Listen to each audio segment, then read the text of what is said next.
สบายดีตอน7 โมงพี่น้องเลยตื่นเช้ามากอะมาเลาะเบิ่งล่องเขาป่าล่องเบิ่งพี่น้องเลยเขาป่าล่องเบิ่งก่อนเนาะหาเฮ็ดล่องเบิ่งก่อนไปติดตามไปเบิ่งน้ำกันที่ได้หรือบ่ได้หน้าทงนี้ปีนี้บ่มีไผเฮ็ดเด้อบ่มีไผเฮ็ดหน้าทง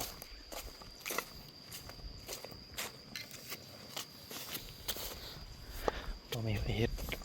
เขาเฮ็ดมา2 ปีแล้วปีนี้หยุดมันบ่คุ้มค่าบ่น้ำมันก็แพงปุ๋ยก็แพง มันก็เลยบ่คุ้มค่า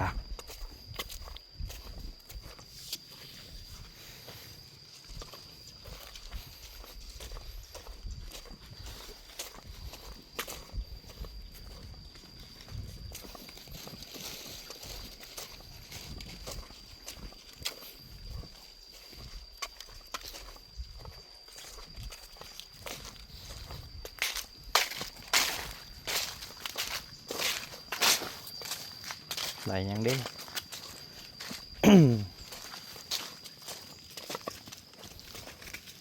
เลาะเบิ่งพี่น้องเลยถ้าสิได้หยังแหละได้หยังก็เอา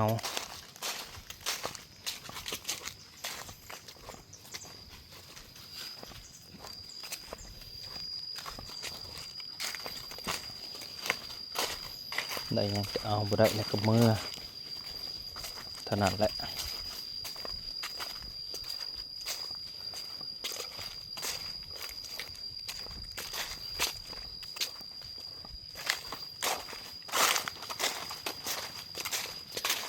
ป่าก็กระสีเขียวนี่แหละพี่น้องเอ้ยฝนหากระตกมาคันว่าเฮ็ดก็รออีกก่อนจัก 2-3 มื้อโอ้โหจักเฮ็ดปวกจังสิออกลงมาหอดหวยพี่น้องเอ้ยมาหอดหวยแล้วหาไปเรื่อยๆหาอยู่หากินน้ำเคืองพังแล้วบ้านใส่เบ็ดอยู่แต่ถืออยู่ได้แต่ก่อนยังน้ำน้อยเดียวนะบ้านนี้เขาก็เคืองพังเลยน้ำลายขนาดน้ำใหม่บอกว่าน้ำใหม่ก็หาแล้วพี่น้องโมเมนต์ที่หาแต่ยันทันได้หาเปิดทุกอย่างอะไรกินได้หาเห็นน้ำใหม่ก่อน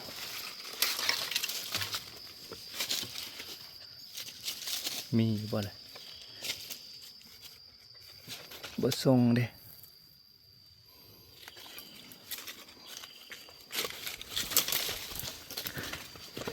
มาก็มานำ3 ตัวที่ 4นะลงที่ไปทางใดล่ะ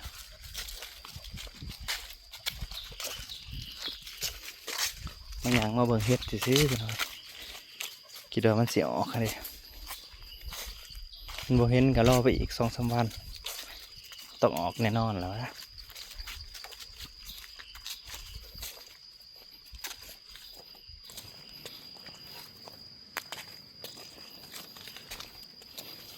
เป็นขักแท้แถวนี้เป็นเดือดเติดเลย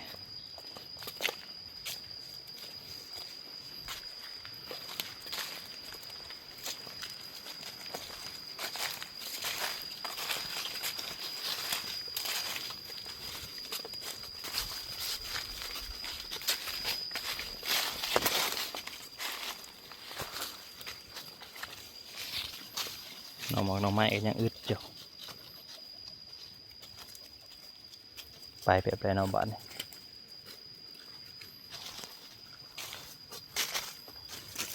คิดว่าเฮ็ดสิพู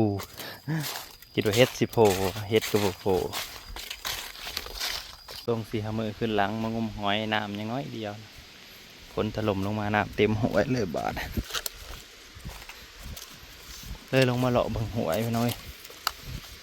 เพื่อเฮ็ดออกแต่ว่าอย่างมากก็ยังบ่ส่งดอกมากมองได้ก็ยังมิดสมอยมันยังบ่ทันออกครับเพิ่นต้องรอไปอีกสกอตทนน้ำใส่เบ็ดไปตะถืออยู่โอ้เฮ็ดเบื่อนี่ออกลายเลยเฮ็ดเบื่อ ออกประจำเห็ดอันนี้ลูกเต็มอยู่เห็ดเบื่อเห็ดเบื่อ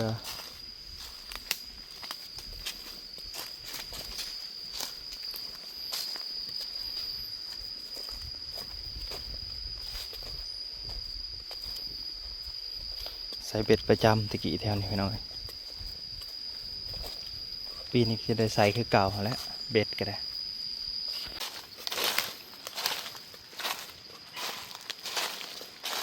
รอบางเช้านี่ก็พี่น้องป้าเห็ดอันนี้ออกเนาะเห็ดเบื่อเลยดอกว่าง่ายๆเลยโอ้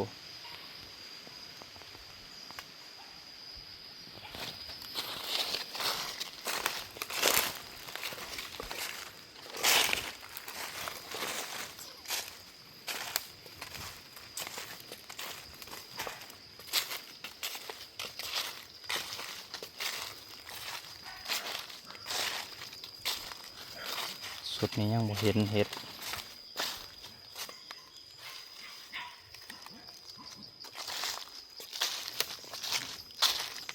มาก็อยากมานำ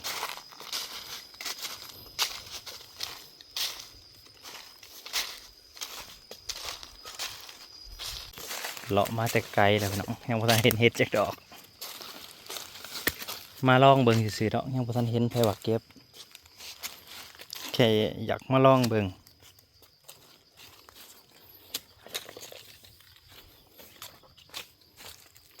สุ่มดูมันก็ได้บ่เฮิงเห็ดไข่ก็ออกแล้วนี่เห็ดไข่เห็ดปวกออกแล้วนี่เห็ดปวกไก่น้อยเด้นี่เห็ดปวกไก่น้อยกำลังออกไปเนาะเห็ดปวกไก่น้อย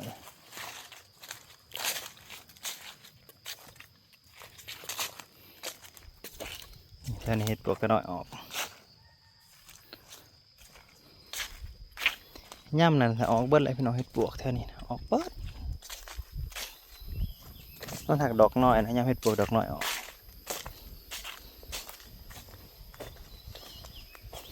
กระนำหอยหลาด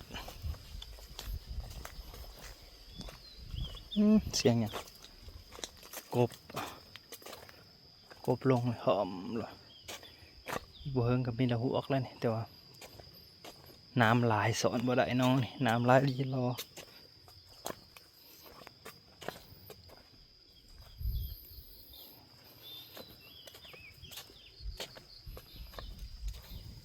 ปูกระลายกบกระลาย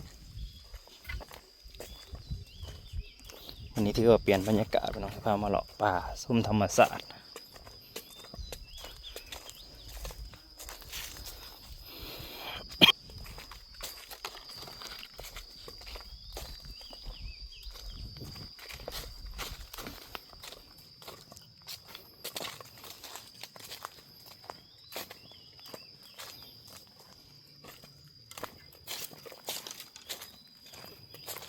บ่อนที่มาเอาปลากันอยู่นี่แหละพี่น้องตะกี้น้ำมันทันลายในมือเราเป็นของมือแรกได้ของหนึ่งมือที่สองได้ประมาณ10บ่อนนี้แหละมวนเลยยามน้ำไหลเดี๋ยวมันขึ้นมาได้มันนอนอยู่แถวนี้นอนอยู่เยืองมาพังเห็นแล้วนอนเต็มอยู่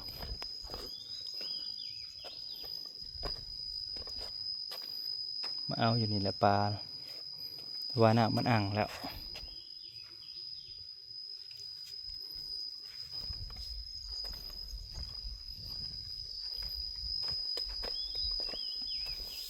มือแรกได้30-40ไปจาก30ปลายหลัดปลามวนทุกปีพี่น้องขันมาแล้วมวนทุกปีมาก่อนมวนทุกปีแหละแต่ว่าปีนี้บ่ได้ปลาคอใหญ่ได้แต่ปลาดุก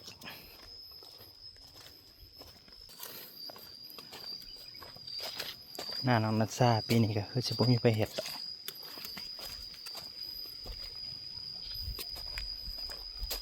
ปีที่แล้วนี่ก็ได้หลายเติบประมาณ20ปลาย30ผู้ประจักษ์ปีนี้ก็เมื่อยบ่เห็ดดอกปุ๋ยกับแพง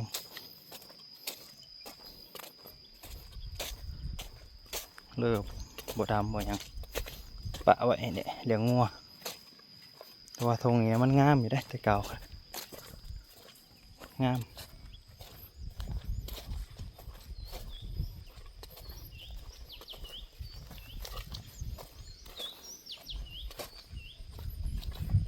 เห็นไหมว่าซามาเลาะป่านเนี่ยเห็นป่านใหม่ๆเข้าสิเห็ดไปจัก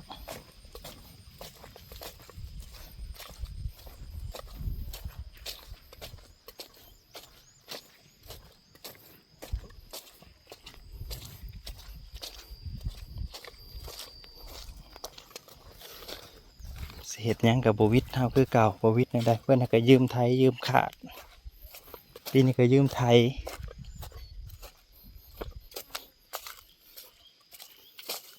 ไทยเสียว่าซั่นผ่านไทยเสียว่าจุดท้ายแหละจักนี่ยังนั่นเอาไปขายกินเองมาสร้างเรื่องมาขอตัวนี้บ่เป็นเนาะ